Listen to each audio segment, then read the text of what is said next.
болит? Сейчас вылечим. Здесь болит? Да. Или здесь болит? Здесь. Сейчас вылечим, брат. Да. Короче, я посмотрел, ты невылечимый. Да. Тебе надо пора отправиться. Капан одевать, да? Тебе пора кафан Капан, одевать. да. دوستان ما از یکم کس برای هر یک تایشون $100 آماده کردگن در سیرکای در کامنتاری بوده میدروین هنگامی رجیستراسیون پروموکودی یابانی را استفاده میکنین و شما پر میکنین صاحب $100 میشین شانس خودتون ایداست نتین سیرکا در کامنت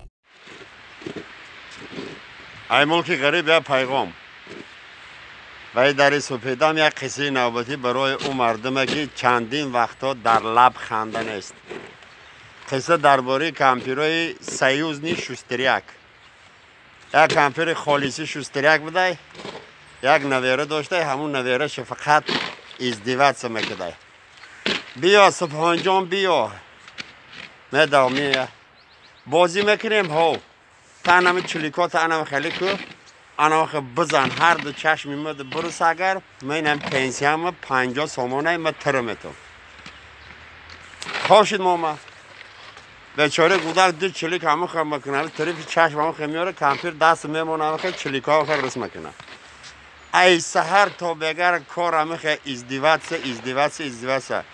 گودکی بیچاره یه روز بیزار ایجان